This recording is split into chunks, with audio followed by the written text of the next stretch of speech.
I thought, We're here. Here. Just walked a beautiful labyrinth Here at Rural Roots.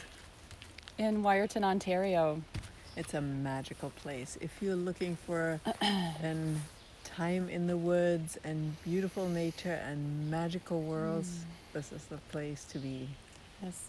So welcome to our daily contemplation live stream from Rural Roots. So exciting. I'm Juna, Sabine. and we're here from Synergy in Motion, where we live a life that makes your heart laugh. And yeah, so what we've been doing, we've been contemplating the I-Ching and so inspired by the I-Ching, the 64 hexagrams, and through the lens of gene keys and human design. And yeah, we're just so excited to share it with you and give a little spin on how we've been contemplating this throughout. It progresses throughout the year. So welcome. And in the last, we always talk about how important it is to know your difference, to get to know your difference, to live your difference. In the last couple of days, we have been talking about the shadow side of that when you fall in love with your difference and identify with that difference and use it to separate yourself, to see yourself as better or as worse from the rest of the world, when you lose touch with everything that is. And we also talked about the universal language of energy, that when you start becoming aware that your words are only a tiny part of your communication, and what your real language is energy and being aware and present with what is. And when that happens, when you're really present with what is, then you become aware of where the energy flows and where it doesn't. And when that happens, there is this natural awareness of, hey, what am I doing? Where am I blocking this flow? And that's a moment where most people kind of stop, because it is uncomfortable to confess to yourself where you have been holding back, where you have created separation.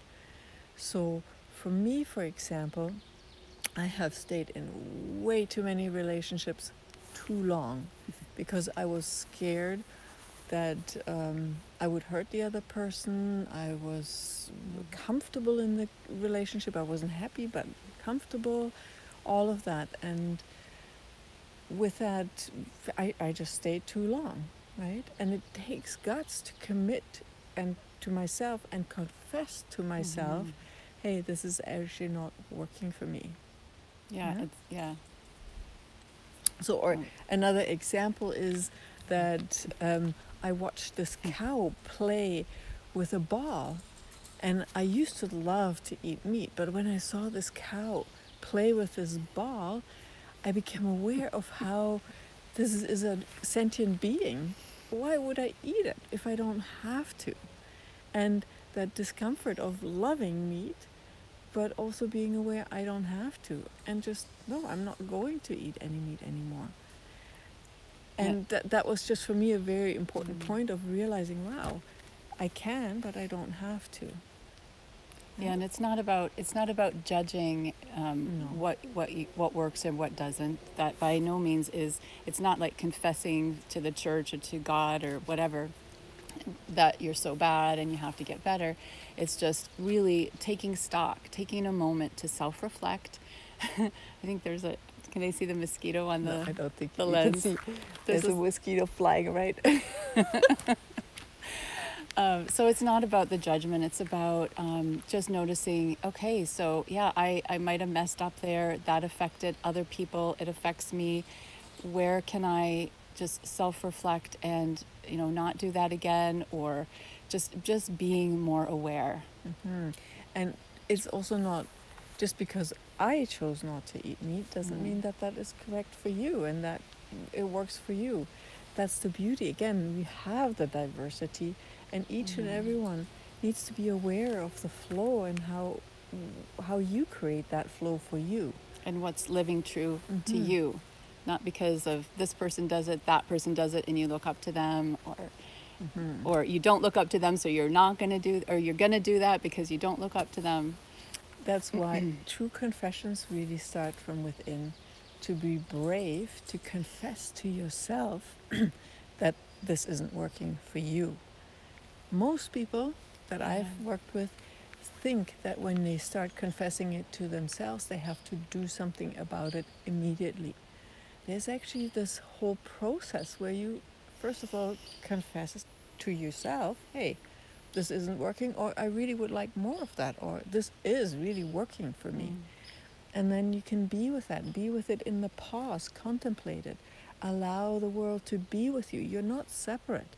Whatever it is, you're not the source for the change that you desire. You co-create that with the whole world, right? If you would be the source, that would be very difficult. You're the initiation, you're the spark that gets it moving, but you don't have to carry it all on your shoulders, because that is rather heavy. And that's another aspect of vanity, when you think you have to do it all yourself and you have to make it all happen by yourself. It's all about you. That's the other word that keeps popping up in this 12th hexagram that we're looking at. So, yeah. Yeah. So for just today, the beginning of the week, just look at all those areas where you just have that sense something is not quite working. And then just take that into contemplation and allow that energy of true confessions to be with you, to allow yourself to become aware what is actually not working. Where are you separating yourself out from everything that is? And where are you buying a lie as true?